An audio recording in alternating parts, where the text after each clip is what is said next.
درود بر شما هموطنان گرامی. ما الان توی بریتیش میوزیوم لندن هستیم، موزه بریتانیا.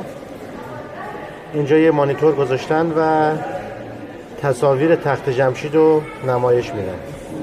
این تصویر تخت جمشید، تصویر کنونی تخت جمشید، اون که الان آبی شد دروازه ملل و کاخ آپادانا.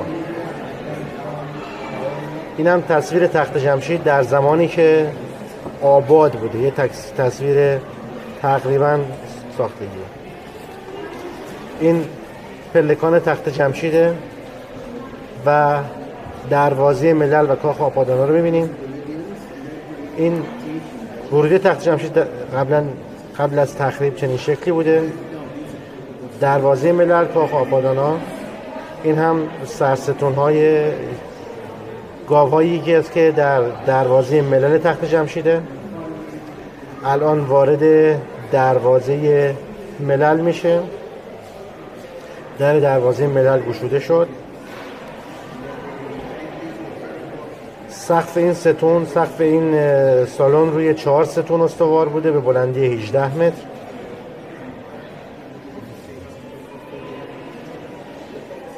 و اطرافش هم محلی بوده برای نشستن میهمان‌ها. این الان از این دروازه ملل کاخ آپادانا رو داره نشون میده. ابهت کاخ آپادانا رو نگاه کنید. سقفی با بلندی 18.5 متر، تقریبا به اندازه یک ساختمان 6 طبقه.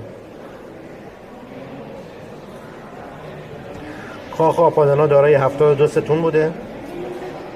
این نشون دهنده جایگاه عدد 72 در فرهنگ ایرانه. و اینا هم صف هدیه آورندگان از اقوام مختلف برای شاه ایران هدایای خودشون رو می آوردن. هر گروه با یک راهنمای پارسی و مادی از هم جدا میشن. اینها شتر دو کوهان میارن. هر گروه توسط یک درخت سرب از هم جدا میشن و یک راهنمایی در لباس پارس یا ماد یا لباس رزمی و رسمی اونا رو راهنمایی میکنه.